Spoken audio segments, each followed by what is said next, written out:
नमस्कार, आप देख रहे हैं हल्ला बोल। आपके साथ मैं हूं अंजना ओम कश्यप। प्रधानमंत्री नरेंद्र मोदी या फिर यूं कह लीजिए कि सरकार ही विपक्ष पर भ्रष्टाचार के मुद्दे पर वार कर रही है। प्रधानमंत्री नरेंद्र मोदी कोच्चि में बोल रहे थे।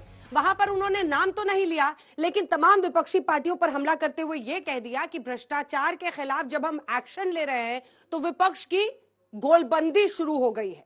इधर नीतीश कुमार क्या कह रहे हैं वो आपने सुन ही लिया। उनका कहना है कि कोई भ्रष्टाचारियों को बचा नहीं रहा है। तेजस्वी यादव ये पूछ रहे हैं कि आज तक बीजेपी का एक भी सांसद या फिर कोई भी मंत्री एमएलए कभी भी ईडी सीबीआई आईटी की गिरफ्त में क्यों नहीं आया। तो भ्रष्टाचार के मुद्दे पर सरकार वर्सेस विपक्ष या फिर ये कह लीजिए सरकार वर्सेस राज्य सरकारें बड़ी जंग छिड़ गई है। और कांग्रेस पार्टी से तो पुरानी लड़ाई चल रही है नेशनल हेराल्ड केस में राहुल गांधी सोनिया गांधी को लेकर। इन्हीं तमाम सवालों पर जवाब मांगेंगे। सबसे पहले तालियों के साथ आप सभी का यहां बहुत स्वागत। सुधांशु त्रिवेदी जी, राष्ट्रीय प्रवक्ता सांसद बीजेपी के, तालियों के साथ स्वागत कीजिए। अखिलेश प्रताप सिंह जी, प्रवक्ता कांग्रेस पार्टी के, तालियों के साथ इनका स्वागत कीजिए। संजीव झा जी, एमएलए हैं, प्रवक्ता हैं आम आदमी पार्टी के, तालियों के साथ आपका भी स्वागत। डॉक्टर नवल किशोर यादव, प्रवक्ता हमारे साथ आरजेडी के, जुड़ रहे हैं। लेकिन इससे पहले कि हम चर्चा की शुरुआत करें, मीडिया से जुड़े छात्र यहां पर हैं, वो भी आज सवाल दागेंगे। पहले ये रिपोर्ट। जैसे जैसे भ्रष्टाचारियों पर एक्शन हो रहा है तो देश की राजनीति में नया पोलराइजेशन भी शुरू हो गया है। प्रधानमंत्रीಗಳಾದ श्री नरेंद्र मोदी। ये भ्रष्टाचार पर राजनीतिक तकरार का नया विस्तार है। केरल के कोच्चि से पीएम मोदी ने कुछ नए सवाल उछाले, कुछ वार किया, कुछ खबरदार किया। ना किसी का नाम लिया, ना किसी का जिक्र किया। कि जैसे जैसे भ्रष्टाचारियों पर एक्शन हो रहा है तो देश की राजनीति में नया पोलराइजेशन भी शुरू हो गया है। भ्रष्टाचार और भ्रष्टाचारियों को बचाने के लिए कुछ राजनीतिक दल खुल करके सामने आ गए हैं, संगठित होने का प्रयास कर रहे हैं। देश और केरला के लोगों को ये भ्रष्टाचारियों को बचाने वालों से लगातार सतर्क रहना है। पीएम मोदी के इस हमले का असर हजारों किलोमीटर दूर जाकर हुआ। कोच्चि से जो तीर चला वो पटना में कलेजा चीर गया। पीएम मोदी के हमले पर सबसे ज्यादा तकलीफ नीतीश और तेजस्वी की जोड़ी को हुई। दोनों ने एक साथ मिलकर मोदी के हमले का जवाब दिया। कौन भ्रष्टाचारी को बता रहा है? कोई भ्रष्टाचारी को बचाएगा? खुद ही सोचना चाहिए ना भ्रष्टाचारियों को बचाने का। इधर उधर कोई राज्य में जो हो रहा है कहां से किसको लाने का, तो वो ना अपना सोचे वो लोग। यहाँ पर तो हम लोग कभी भी भ्रष्टाचारियों को इतने दिनों में बर्दाश्त नहीं किया। लगभग 1000 से ऊपर बीजेपी के विधायक हैं, 300 से भी ज्यादा सांसद हैं। किसी एक के घर भी छापा पड़ा? मतलब बीजेपी के जो लोग हैं वो दूध के धुले हैं क्या? प्रधानमंत्री के हमले के कुछ ही घंटे बाद ममता बनर्जी के भतीजे और टीएमसी के कद्दावर नेता अभिषेक बनर्जी को कोयला तस्करी के मामले में ईडी के सामने पेश होना पड़ा। टीएमसी ने पलटवार किया, लिखा, बांटने वाले ताकतों से लड़ने की हमारी विरासत रही है। बीजेपी के कठपुतलियों का धमकाने वाला दाव नहीं चलेगा, लड़ाई जारी है। प्रधानमंत्री ने किसी पार्टी का नाम नहीं लिया, लेकिन उनके हमले से उन सारी पार्टियों और नेताओं को चोट पहुंची जिन पर भ्रष्टाचार के आरोप। शराब और स्कूल घोटाले के आरोपों से घिरी केजरीवाल सरकार के डिप्टी सीएम मनीष सिसोदिया आज तक को लेकर सरकारी स्कूल पहुंचे और प्रधानमंत्री को खुद आकर स्कूल देखने का न्योता दिया। भारतीय जनता पार्टी का हेडक्वार्टर इस स्कूल के तो बिल्कुल बाजू में है। आ जाए 5 मिनट, मोदी जी रोज गुजरते हैं यहाँ से। बोले अपने ड्राइवर को, अपने एसपी जी को, जी 5 मिनट रोक लो, मैं मनीष सिसोदिया अरविंद केजरीवाल का बनाया हुआ एक स्कूल तो देख लूं। दिखाने आएंगे उन्हें? बिल्कुल बिल्कुल, ना आए, खुद आ जाएं, सरप्राइज इंस्पेक्शन पे आ जाएं, मुझे बता दें जिस इलाके में चलते हो चलने। स्कूल और शराब घोटाले को लेकर आम आदमी पार्टी और बीजेपी में सियासी खींचतान लगातार बढ़ रही है। बीजेपी भ्रष्टाचार को लेकर घेर रही है तो आम आदमी पार्टी सीबीआई और ईडी को लेकर हमला कर रही है। इनके पास पूरी ताकत है, इनके पास पुलिस है, आर्मी है, एयरफोर्स है, सीबीआई है, ईडी है। हमारे साथ भगवान श्री कृष्ण है, हमारे साथ उनका आशीर्वाद है। केजरीवाल साहब रोज न्यायिक प्रपंच रचते हैं। वो लुकआउट नोटिस से लेकर एलजी पर आरोप लगाने बात को लेकर, और वो कि हर विधायक को 20 करोड़ रुपए ऑफर किया, जहाँ मनीष सिसोदिया के पास फोन कॉल आया, इस प्रकार का प्रपंच रोज रचते हैं। और उनकी आदत है, झूठ बोलने की उनकी आदत है, और झूठ बोलकर बाद में माफी भी मांगते हैं। प्रधानमंत्री नरेंद्र मोदी भ्रष्टाचार को लेकर विपक्ष को लगातार घेरते रहे। लाल किले से भी उन्होंने भ्रष्टाचार से हर कीमत पर लड़ने का ऐलान किया था। लेकिन प्रधानमंत्री मोदी के हमले पर विपक्ष की तिलमिलाहट दिलचस्प है। आज तक ब्यूरो। पीएम ने नाम नहीं लिया। सुधांशु जी, आप नाम बता दीजिए किसकी तरफ इशारा है, क्योंकि अभी तक तो कोई ऐसे मिलता जुलता नहीं दिख रहा है। केसीआर पहुंचे नीतीश और तेजस्वी से मिलने, उस पर था, किस पर इशारा था?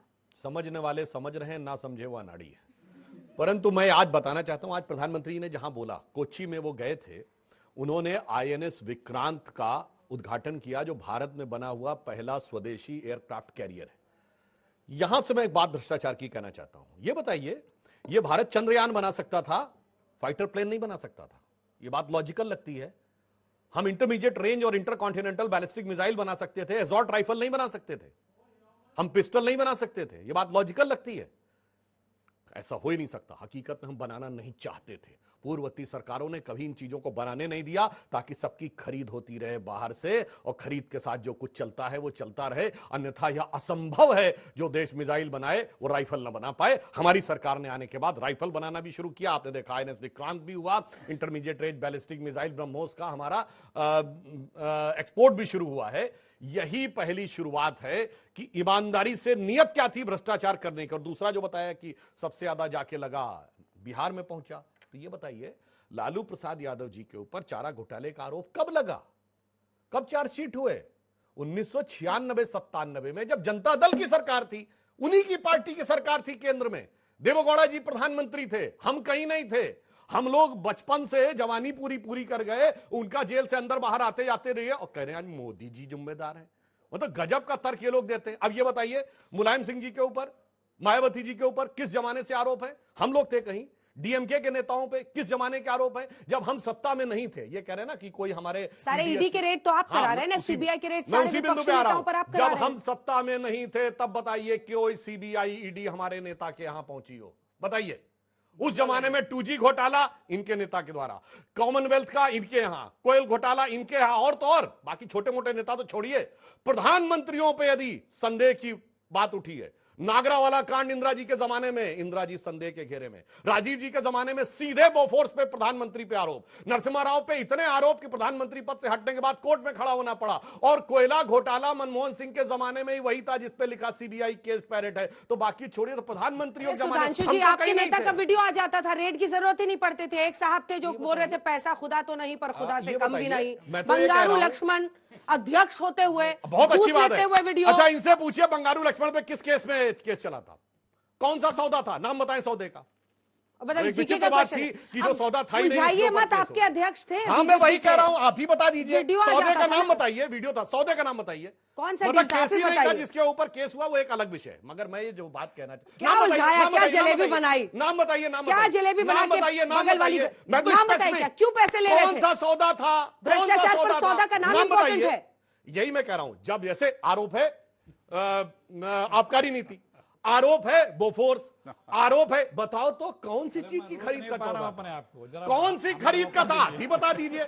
वजह बताइए, बंगारू लक्ष्मण कौन सी खरीद? हम तो कह रहे हैं राजीव गांधी पे बोफोर्स में आरोप था, मनमोहन सिंह जी पे कोयला घोटाले में था, नरसिम्हा राव पे चीनी घोटाले में था, इंदिरा जी पे नागरावाला में था, नेहरू जी के जमाने में कृष्णा मेनन में जीप घोटाले में था। बताओ तो नाम। नहीं पता, अभी बता नहीं पता, इसलिए मैं बता रहा हूं। अब मैं इस पे आ रहा हूं, देखिए इसीलिए मैंने हो गया, हमारी बारी भी आने दीजिए, इतना बताएं, थोड़ा प्रधानमंत्री पे आरोप लगे। और जब हम सत्ता में, छोड़िए हमारी हैसियत नहीं थी, तब आप लोग आरोप है, 2 सीटों वाली हम पार्टी थे, तब आपके प्रधानमंत्री पे आरोप, इसलिए मोदी जी पे आरोप लगाना बिल्कुल निराधार। गोलबंदी हो रही है विपक्षी नेताओं की, क्योंकि भ्रष्टाचार के खिलाफ अब मोदी जी कार्रवाई कर रहे हैं।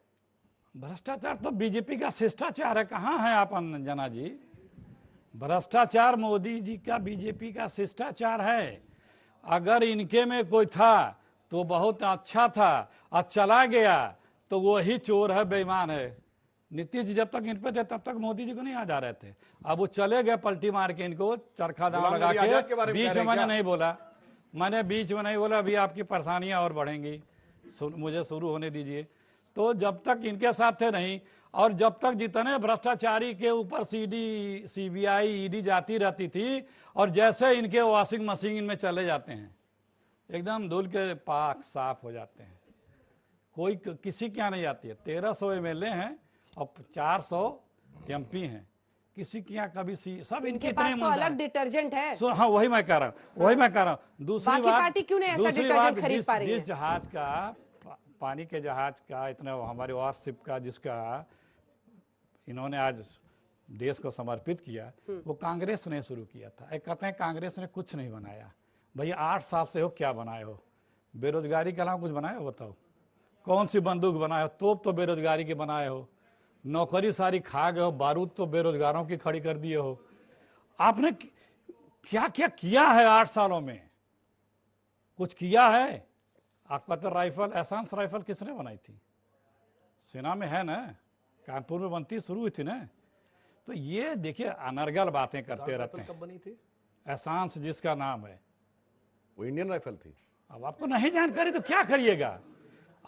आप आईसीबीएम बता गए। नहीं, वो कह रहे हैं कि डिफेंस डील करने के लिए कमीशन कोई लेने की वजह से आपने तो कह रहा हूं, भारत आपके नहीं जमाने में बनने दिया। आईसीबीएम बना था। आपने स्वदेशी नहीं, अरे तो भाई, प्रमोट तो नहीं इन्होंने किया। कौन सा बना दिया? मैं तो मान ले रहा हूं, छोड़िए ना इनको। ये कौन सी चीज बना दिए? इस देश को बर्बाद करने के अलावा, इस देश को समस्या बनाने के अलावा, इस देश में सबको लड़ाने बजाने के अलावा कौन सा केमिकल ही बनाए हैं या कौन से मिसाइल बनाए? सुन लीजिए, इनके कुछ शब्द हैं जो पिछले 8 वर्षों से इतने बच्चे बैठे, किसी भाजपा का नेता या मोदी जी के मुख से सुना हो तो बता देना। अच्छे दिन कभी किसी ने बोला भाजपा ने, काला धन 15 लाख खाते में जाएगा, 2 करोड़ नौकरियां, बेरोजगारी गिरता रुपया, महंगाई, गंगा मैया की सफाई, काशी क्योटो, सांसद गांव 100, स्मार्ट सिटी, बड़ी लंबी फहरिस्त है। अब इनके कुछ भ्रष्टाचार, जो इनका शिष्टाचार है, उसकी जानकारी दे रहा हूं मैं। सबसे बड़ा भ्रष्टाचार नोटबंदी, 4 लाख करोड़ का इसमें घोटाला है, सबने माना है। विथ प्रूफ कपिल सिब्बल ने वीडियो दिखा के प्रेस कॉन्फ्रेंस की थी, आपको पता ही है। 12 लाख करोड़ का बैंक ऋण माफी घोटाला। ये कौन ले गया बैंकों का पैसा? वो बाहर आराम से बैठे हुए हैं इनके सारे मित्र। 8 साल हो गए, इनके जितने मित्र हैं, मेहुल भाई आराम से हैं। 12 लाख करोड़ ये लोग गपक गए हैं। 6 लाख करोड़ रुपया एनपीए बैंक का, 35 लाख करोड़ का था घोटाला, जो सरकारी आंकड़े बताते वो भी गिना रहा हूँ। इतने गलत काम किए तो फिर आप लोग क्यों नहीं सत्ता में आ पाए? भाई सरकार बना लेंगे, चिंता मत आपने पूरी जो लिस्ट सुनाई सर अच्छे दिन वाली, वो तो 14 की बात थी, फिर 19 में आ गए। रुकिए तो थोड़ा सुना लेने दीजिए, बच्चों को जान लीजिए। सुनाइए, लेकिन असर भी तो हो सुनाने का। सरकार बनाना बड़ी चीज नहीं होती है। सरकार बनाना, देश को बर्बाद करके सरकार बना लें और देश न बना पावे तो ऐसी सरकार से क्या फायदा? देश को बर्बाद करके अगर कोई सरकार बना ले, समाज को बर्बाद करके कोई सरकार बना ले, तो ये बड़ी बात नहीं होती है। 4 लाख करोड़ का 2015 में स्टील और कोल माइंस रिन्यूअल किया था, वो घोटाला है। कोई टेंडर रिटेंडर नहीं किया था, उसको एक्सटेंशन दे दिया था 30 साल का, उस पे वो घोटाला। 5G घोटाला 3 लाख करोड़ का, खुद इन लोगों ने 5 लाख करोड़ रुपए बेसिक प्राइस रखा था, आपको याद है ना? अभी 2 महीना पहले की बात है। 1.5-2 लाख करोड़ में नीलाम हो गया। मित्रों ने आपस में मिलजुल के बांट लिया। खुद इनका मिनिमम बेस प्राइस जो है 5.5 लाख करोड़ था। 2 लाख करोड़ का गुजरात पोर्ट पे ड्रग्स घोटाला। कहां जा रहा है ड्रग्स? नौजवानी तो बर्बाद हो रहे होंगे। कोई ये भी ट्रेस नहीं कर रहा है कि वो ड्रग आ रहा है तो जा कहां रहा है? इतना बड़ा नेक्सस कहां, इतना लाखों करोड़ का ड्रग्स आ रहा है? प्राइवेट पोर्ट है, सिक्योरिटी भी प्राइवेट है, सब कुछ प्राइवेट है, क्योंकि वो मित्र का पोर्ट है। कुछ होना नहीं अभी कि नहीं, ठीक है। 40,000 करोड़ का जो DHFL घोटाला, तो बहुत धीमी गति चल रहा है, जल्दी बताइए। समझाने दीजिए ना। 30,000 करोड़ का, 30,000 करोड़ का राफेल घोटाला। अब ये कहेंगे कि राफेल में कुछ हुआ नहीं, यहाँ ना मानो भाई, कोर्ट में माना। अब फ्रांस में हो रहा है। अरे छोड़िए, रुक जाओ, वही मैं बता रहा हूँ, इसलिए मैंने पहले कह दिया। फ्रांस में तो वहां की सरकार मान रही है, जज नियुक्त कर दिया, भ्रष्टाचार के प्रूफ मिल गए हैं। ये नहीं मानेंगे, जांच कराओगे नहीं मानेगा कौन भाई? जहां तुम कराओगे नहीं, 23,000 करोड़ का ऑन रिकॉर्ड गवर्नमेंट का, ऐसा बता रहा हूँ, इधर उधर का नहीं। एबीजी शिपयार्ड घोटाला गुजरात का, 6,000 करोड़ का गुजरात में 60 लाख टन कोयला गायब हो गया, ये भी ऑन रिकॉर्ड सीएजी का है। 112 लाख करोड़ रुपए सहारा की देनदारियां हैं प्रदेश में, देश में, वो भी बचा हुआ है। इनके गवर्नर, अरे क्यों नहीं दिला रही है सरकार, किसकी जिम्मेदारी है? इनके जम्मू कश्मीर के गवर्नर साहब ऑन रिकॉर्ड कैमरे पे बोले कि 2 फाइलें मेरे पास आई थी, कई 100 करोड़ रुपए मुझे मिलने थे, कहा गया, मैंने दस्तखत नहीं किया।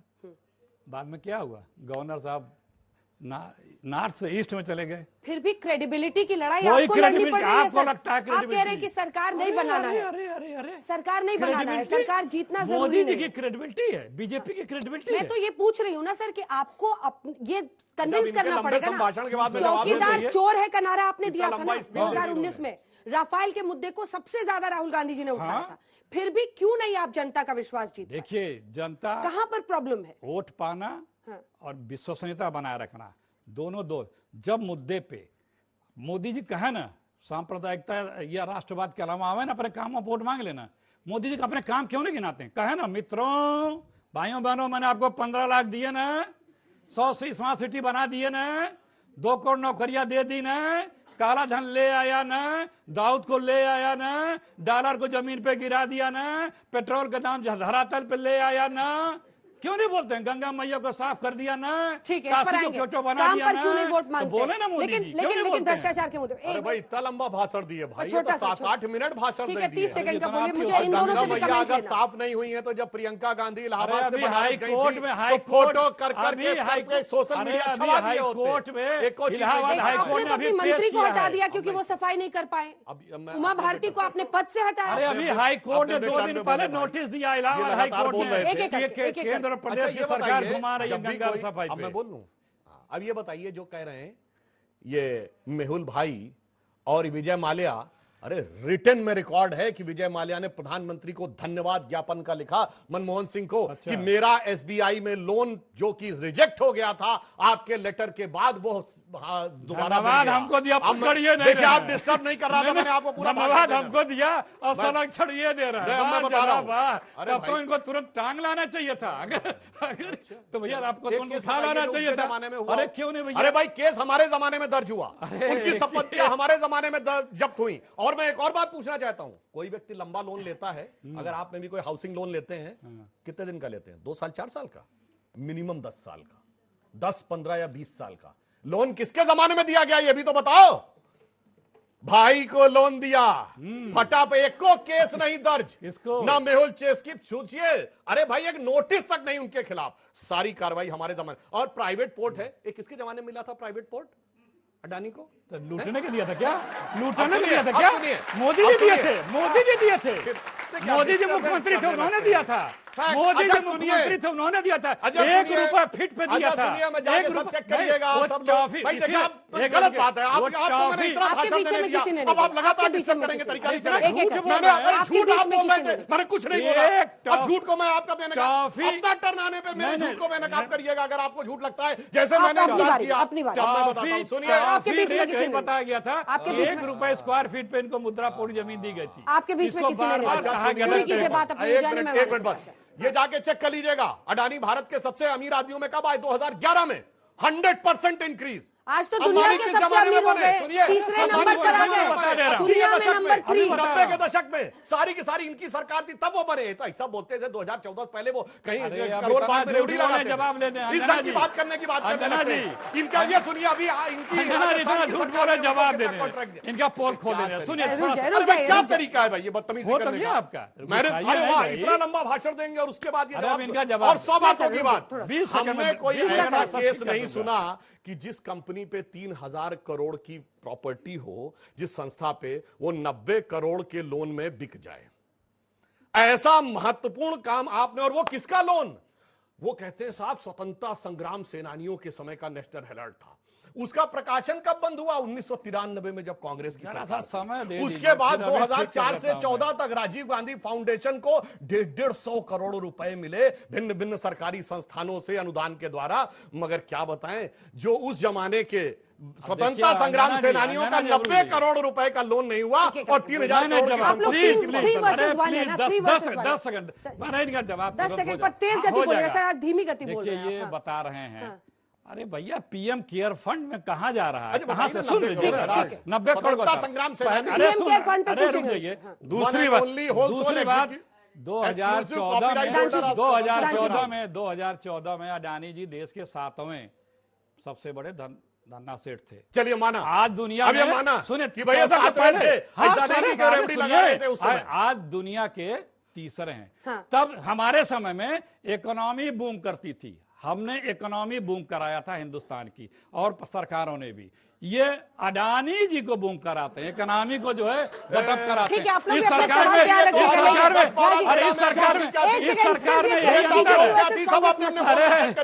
डबल इकोनॉमी की थी, 10 साल में 2.5 गुना इकोनॉमी की थी। जांच हो रही है तो जांच के पहले मुझे अरेस्ट करने वाले मनीष जी का मैं अगर बयान निकालूं, पहले केजरीवाल जी ने कहा अब ये मनीष सिसोदिया को अरेस्ट करने वाले हैं, फिर मनीष जी ने कहा अब ये मुझे अरेस्ट करने वाले। इतने दिन बीत गए, जांच हो रही है, जांच से क्यों भागना?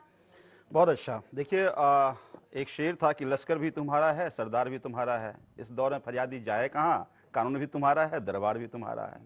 एक बात आप समझिए कि अभी दोनों को सुन रहे थे, एक ने कहा कि हमने लोन दिया, दूसरे ने कहा हमने लोन माफ किया। आज प्रधानमंत्री भ्रष्टाचार की बात करते हैं, प्रधानमंत्री जब भ्रष्टाचार, मैंने बीच में नहीं बोला था ना, आप सुन लीजिए, डिसेंसी मेंटेन कीजिए। ये लड़के सुन रहे हैं, समझ में आए उनको, समझ में आए उनको। लोन माफ आपकी सरकार में हुआ है ना, इतना झूठ मत बोलिए, माफ नहीं हुआ है। अच्छा ठीक है, वो भी समझा देंगे। बच्चे पढ़े लिखे हैं, राइट ऑफ भी जानते हैं, ऐसे मत डिबेट कराइए। ये बच्चे पढ़े लिखे हैं, इनको समझने दीजिए। अब दूसरी बात कि जब प्रधानमंत्री भ्रष्टाचार की बात करते हैं, प्रधानमंत्री जब आए थे तो कहते थे न खाऊंगा न खाने दूंगा।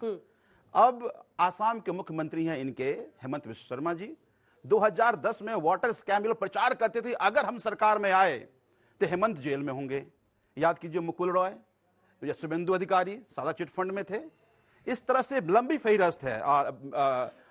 Reddy brothers, Sharda scam, Vyapam scam, मुख्यमंत्री एमपी के, एक लंबी फहरिस्त है। तो अब प्रधानमंत्री जी कहते हैं कि जो खाएगा उसी को बुलाएंगे। मेरा यह कहना है कि हम कोई जांच से नहीं डरते, आप जांच खूब करा लीजिए। हम भी 11 दिन से पूछ रहे हैं कि आपने मनीष जी के यहां रेड किया, क्या मिला? भाई ये तो ब्रेकिंग न्यूज चलाने वाले लोग थे ना, कमेंट्री, सीबीआई की कमेंट्री, ईडी कमेंट्री होती है कि ये मिला, फलाना मिला, चिलाना मिला। 11 दिन से नहीं बता रहे कि आखिर क्या मिला। देश जनता को जानने का अधिकार है। एक बात आप समझिए कि प्रधानमंत्री जब भ्रष्टाचार की बात करते हैं तो ये बात खोखला इसलिए साबित हो जाती है कि एक लंबी फहरिस्त है भ्रष्टाचारियों को जिनको अपने संरक्षण दिया, पनाह दे दिया आपने।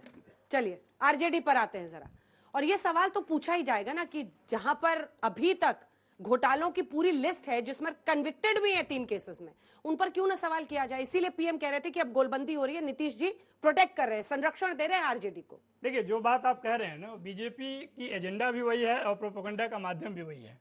लालू जी पर जो केस है, उसमें जो आज भी आप जो बता रहे हैं, वो डिसीजन जो है सीबीआई के कोर्ट के द्वारा है, उसकी आसान जो है लोअर कोर्ट है। हायर कोर्ट में, सुप्रीम कोर्ट में लालू जी पर डीए केस ऑलरेडी खारिज हो चुका है और वो बाइज्जत बरी हो चुके हैं, पहली बात। दूसरी बात यह है कि बिहार ने एक रास्ता दिखाया है, और रास्ता क्या है? ना हम डरेंगे ना बिकेंगे। ना नीतीश जी डरे, ना लालू जी के पुत्र तेजस्वी यादव डरे जो कि डिप्टी सीएम है, और नहीं बिकेंगे। वहां के एमएलए को खरीदने का कोशिश किया गया।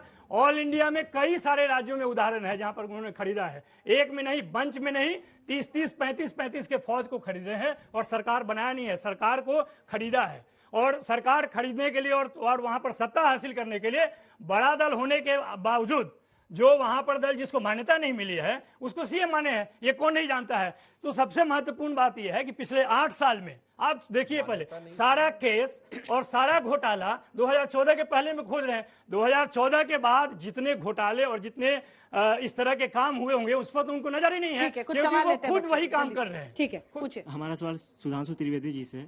जब मनीष सिसोदिया ये आरोप लगाते हैं हेमंत बिस्वा पे पीपी किट को लेकर कि पीपी किट का टेंडर अपने बेटे को दे दिए, अपने बेटे के बिजनेस पार्टनर को दे दिए, तब वो एक्शन लेते हैं और डिफेमेशन का केस फाइल करते हैं। लेकिन जब ये आरोप लगता है कि महाराष्ट्र में इतने एमएलए को इतने करोड़ में खरीदा जा रहा है, तब बीजेपी एक्शन क्यों नहीं लेती है?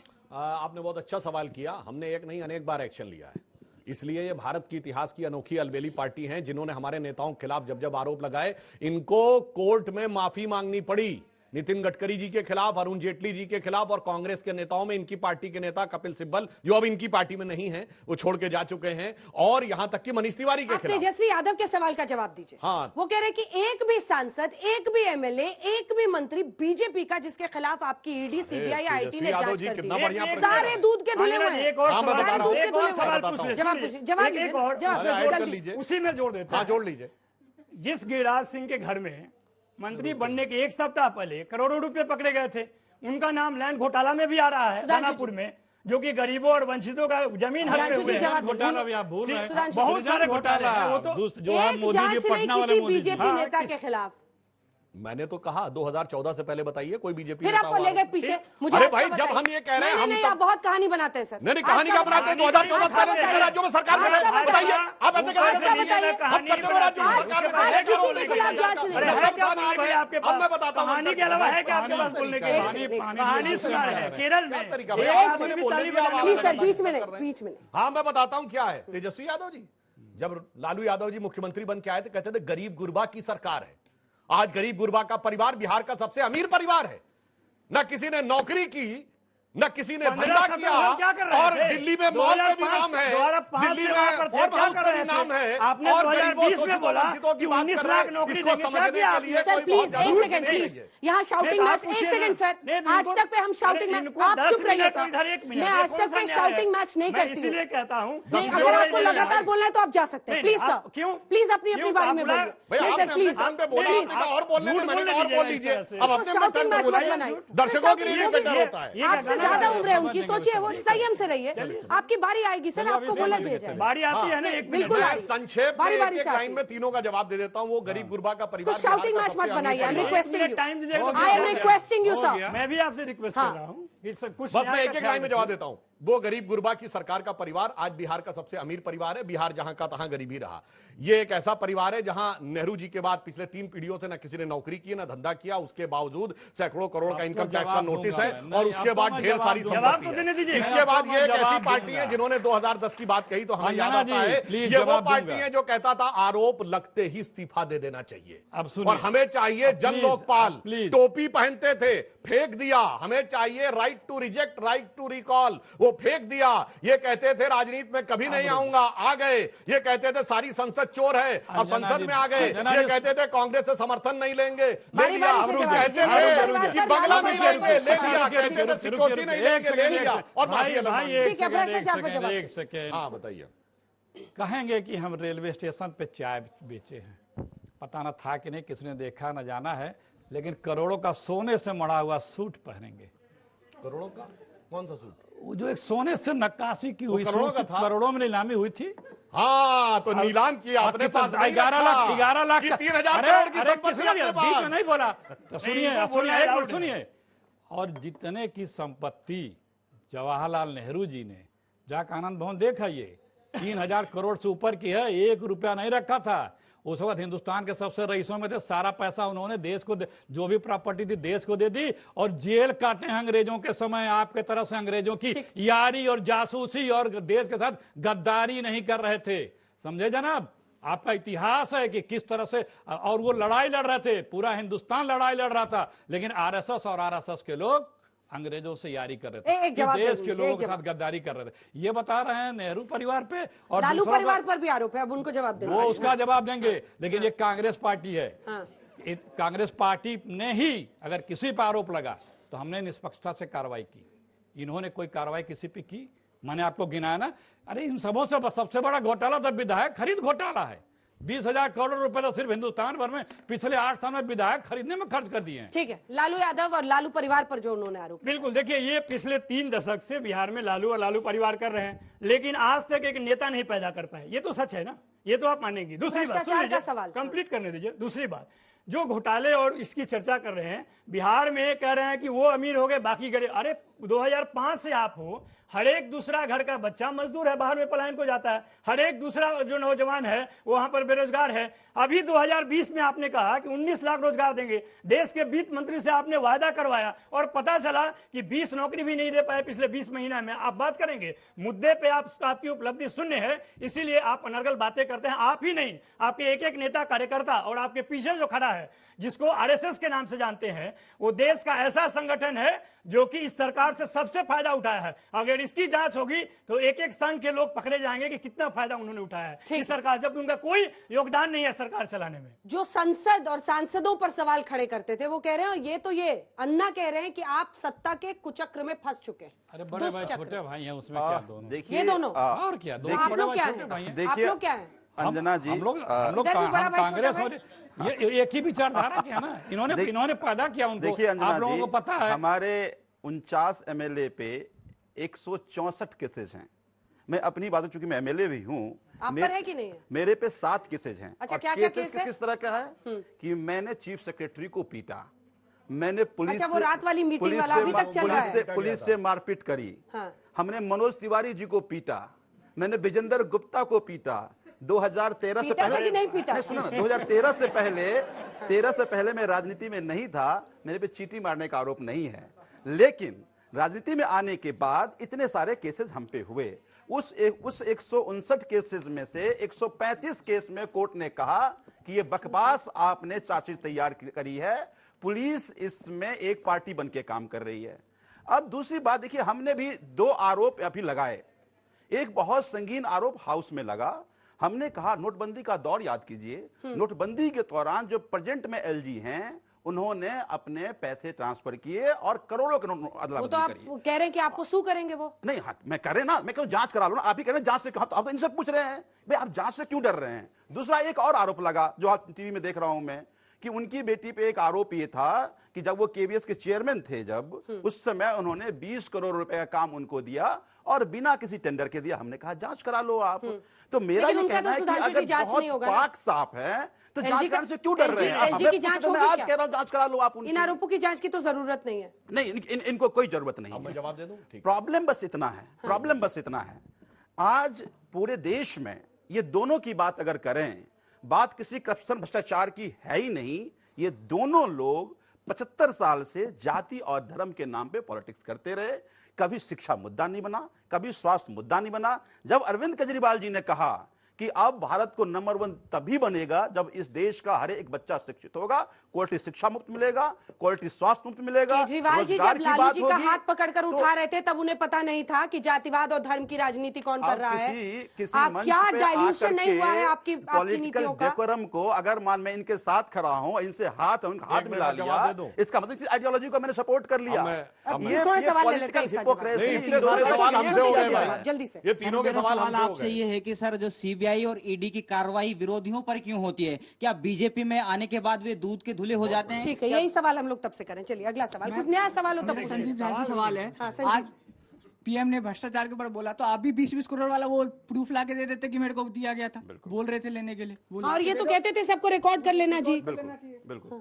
सर मेरा सवाल वो कांग्रेस पार्टी जो प्रवक्ता उनसे है कि आप कह रहे हैं, मेरा सवाल जो ईडी की कार्रवाई पे है, आप कह रहे हैं कि हम भ्रष्टाचार खत्म करेंगे, लेकिन आपकी पार्टी के जो अध्यक्ष हैं राहुल गांधी, उन पे ही कार्रवाई चल रही है। जब आपकी पार्टी में भ्रष्टाचार है तो अब देश का भ्रष्टाचार। अब आपको जानकारी दे दूं, जो आरोप लगे हैं उस पे ये 2014 से ही 13 से ही लगा रहे हैं ये लोग आरोप। तब इनके एक सांसद जी लगाए थे जो जिनका नाम सुब्रमण्यम स्वामी जी है, और इसकी जांच ईडी ने की। भैया सुन लो, ईडी ने की, इनकम टैक्स ने की और चुनाव आयोग ने की, और 2016 में कहा कि कोई अनियमितता नहीं हुई है। अचानक एक दिन ईडी बुला रही है, कह रही है कि आप आइए। ईडी से पूछा गया क्या कोई एफआईआर है, क्या किसी डिपार्टमेंट ने आपको कंप्लेंट भेजी है, क्या किसी ने कुछ सूचना भेजी है, कुछ नहीं बता रहे।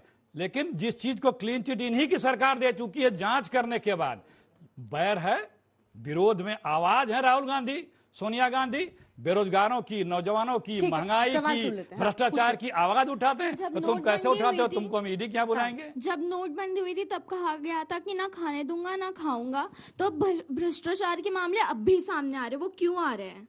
इसीलिए आ रहा है कि सरकार ना खाऊंगा ना खाने दूंगा, तो फिर कैसे लोग खा ले रहे हैं? हाँ। सर मेरा सवाल आम आदमी पार्टी से, जो नारा लगाकर अरविंद केजरीवाल फेमस हुए, उन्होंने इतना प्रचार किया अब कि मैं भ्रष्टाचार के बिल्कुल खिलाफ हूँ, आज जब उन्हीं की पार्टी के लोगों पर आरोप लग रहे हैं, तो आपको ऐसा नहीं लगता कि आप कहीं ना कहीं फंसते हुए नजर आ रहे हैं और आप खुद श्री कृष्ण पर निर्भर नजर आ रहे हैं? सर आजकल कांग्रेस अपने आप को इतना मतलब क्लीन चिट दिखाने की कोशिश कर रही है कि हम कुछ मतलब हमारी राज में कुछ नहीं हुआ। सर अगर ऐसा होता तो आज कांग्रेस सेंटर में होती ना। सर आपका तो ये हाल है, आपके राहुल गांधी का तो ये हाल है, अगर पापा अमिताभ बच्चन है तो अभिषेक बच्चन को एक्टिंग में आना ही पड़ेगा। सर अगर कैपेबिलिटी होती तो राहुल गांधी आज पीएम खुद होते। एंड सेकंड सर, अगर राहुल गांधी ये सब नहीं कर सकते तो सर जनता तो पागल है नहीं कि जनता को दिखता नहीं है, ये जनता देखती है ना सर। ठीक है, ये लोकतंत्र है। लोकतंत्र में जिस दिन लोगों को लगेगा वो वोट देके जिताता है, लेकिन जब लगता है कि ये छल के वोट लिया गया है, धोखा दे के वोट लिया गया है, झूठे शब्दबाज दिखा के लिया गया। नेता कह रहे हैं G23 जो बना हुआ है, सब कह रहे हैं नेतृत्व पे बदलाव होना चाहिए, चुनाव कराते नहीं है सर। ये किस बच्चा का सवाल फिर आप जवाब लीजिए। हमारे यहाँ चुनाव होता है, हर बार होता है, फिर चुनाव की घोषणा हुई। आप बताएं, ये बताएं बीजेपी के अध्यक्ष का कब चुनाव हुआ है, कब वोट पड़ा है, कब कोई कंटेंडर रहा है, बता दें। इनके तो नागपुर से चिट्ठी आती है, वो डिक्लेयर हो जाता है। हमारे यहाँ तो बाकायदा चुनाव प्रक्रिया होती है। सोनिया गांधी के खिलाफ वोट पड़ा था, लोग चुनाव लड़े थे, केसरी जी के खिलाफ हुआ था, अब उसके पहले होता रहा है, लेकिन बीजेपी में तो वो भी नहीं होता है। और जो मैंने आपको कई शब्द सुनाए ना, क्या मोदी जी उन शब्दों का प्रयोग करते हैं? उन्हीं शब्दों में तो वोट लेके आए थे, उसी पर लोगों को यकीन हुआ था कि हाँ ये कर देंगे। क्यों नहीं आज उन शब्दों का प्रयोग करते हैं? क्यों नहीं वो मोदी जी उन शब्दों का प्रयोग करते हैं जिसपे वोट मांगते? आरजेडी के जो प्रवक्ता उनसे है कि आप जो कह रहे हैं कि भ्रष्टाचार जो लालू जी पे इतने साल से मामला चल रहा है, कोर्ट प्रूव नहीं कर पाई, अभी भी हाई कोर्ट और सुप्रीम कोर्ट नहीं प्रूव कर पा रही। अभी जैसे ही जब जेडीयू और आरजेडी का गठबंधन हुआ था, उसी रात खबर आई थी कि टोयोटा का शोरूम लूट लिया गया, और एक हफ्ते बाद टोयोटा फॉर्च्यूनर हमें आरजेडी के ऑफिस के बाहर दिख रही थी, आरजेडी के झंडे के साथ। तो भ्रष्टाचार तो मैंने सुना छुप के होता है सर, आप तो सरेआम कर देते हैं। ये तो झंडा आप भी लगा।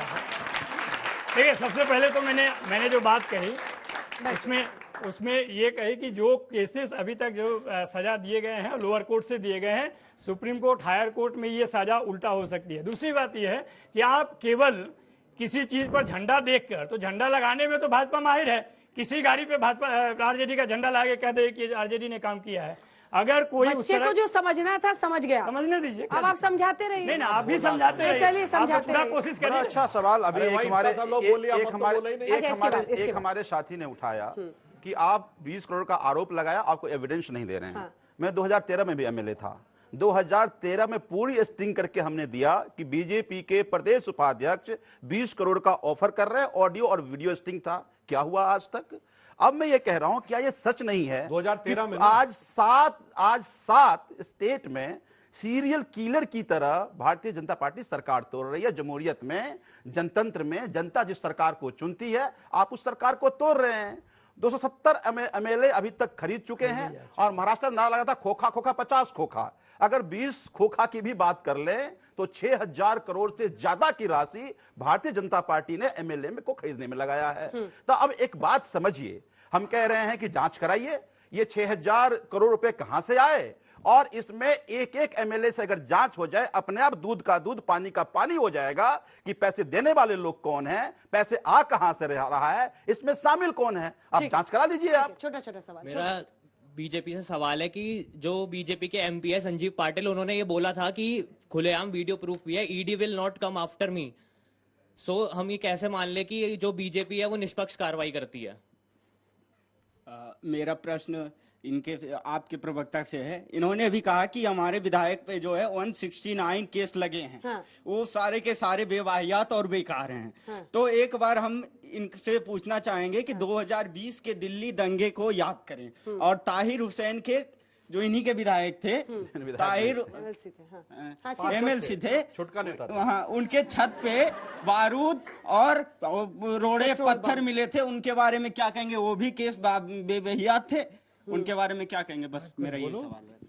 पहले आप जवाब दीजिए। मैं बहुत लोगों का प्रश्न हो चुका, पहले जवाब दीजिए। पहले तो मैं इनकी बात से शुरू करता हूं, सब लोगों का स्टेप बाय स्टेप जवाब देते हुए इनको मैं साधुवाद देता हूं कि आज इन्होंने मान लिया कि आरोप लगते ही इस्तीफे की बात गलत है। आरोप इनके हिसाब से गलत भी हो सकते हैं, पूर्वाग्रहग्रस्त भी हो सकते हैं, तो इन्होंने एक और अपनी गलती मानी, एक और अपना बचकानापन राजनीति में माना।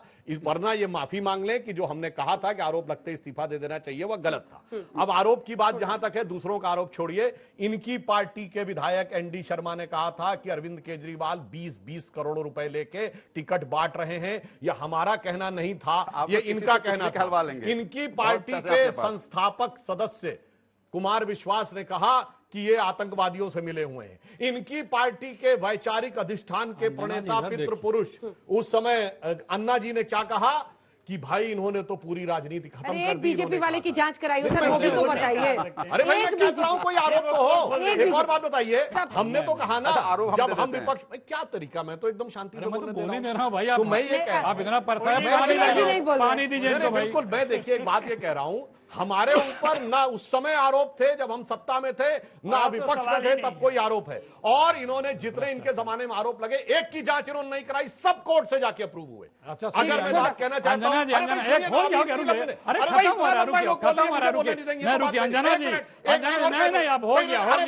क्या तरीका है भाई? हो गया, सुनिए, इस ढंग से तो बात नहीं हो सकती। लगातार हमको बोल रहे हैं 3 लोग बोल चुके और उसके आगे कहेंगे 2 नहीं, 3 versus 1 है।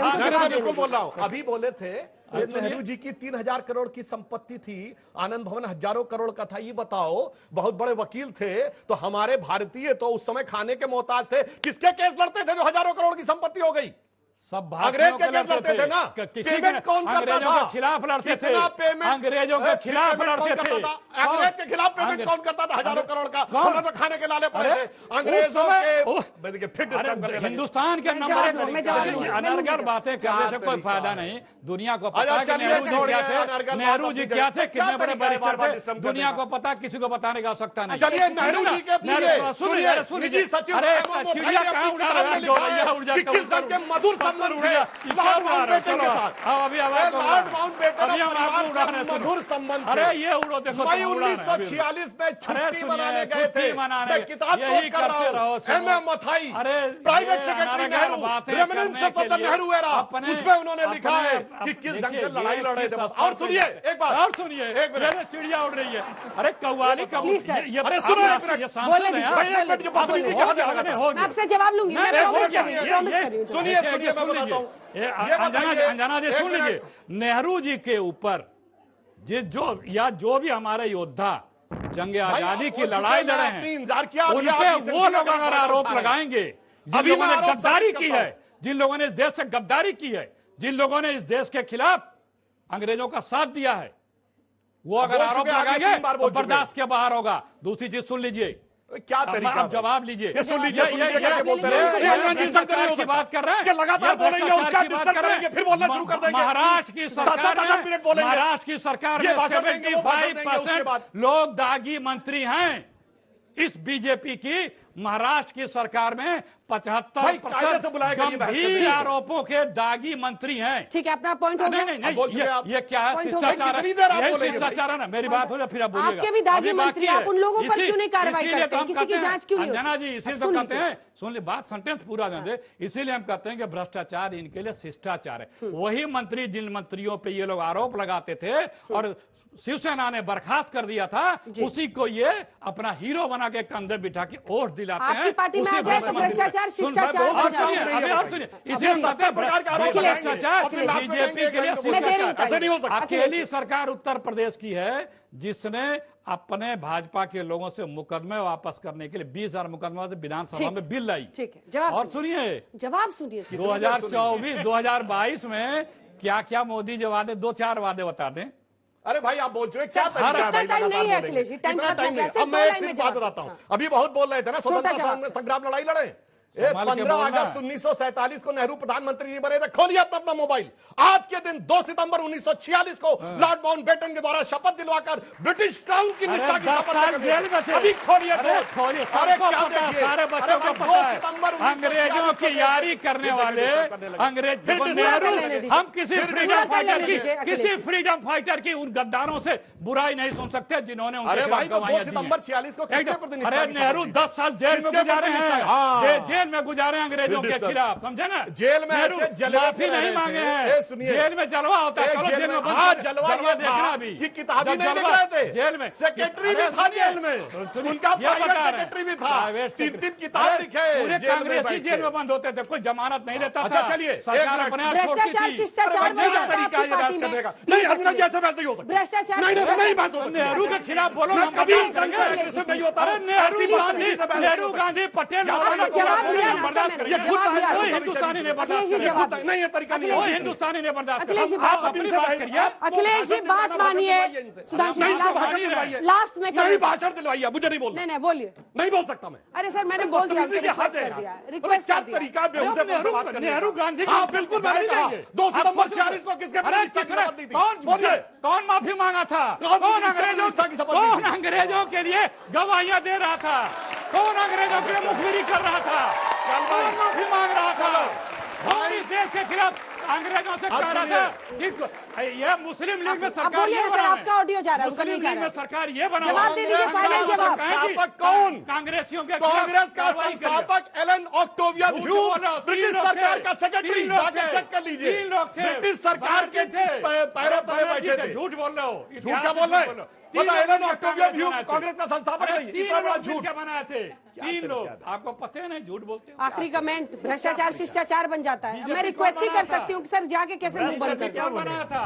बीजेपी के संस्थापक भ्रष्टाचार शिष्टाचार बन जाता है आपकी पार्टी में। भ्रष्टाचार में आकंठ डूबे सारे चेहरे एक दूसरे को बचाने के लिए साथ साथ आए हुए हैं। उपाध्यक्ष सब एक दूसरे का गुनाह ढकने का प्रयास कर रहे हैं, परंतु आप ये समझिए, मैं इस पे सिर्फ वही एक लाइन कहना चाहता हूं, बेनकाब चेहरे हैं, दाग बड़े गहरे हैं, टूटता तिलिस्म आज सच्चे भय खाता हूं, नाम नहीं बता पाता। चलिए इसी के साथ आप सभी का बहुत धन्यवाद हमारे साथ हल्ला बोल में शामिल होने के लिए, तमाम सवालों के जवाब देने के लिए। देश दुनिया की बाकी खबरों के लिए आप देखते रहिए आज।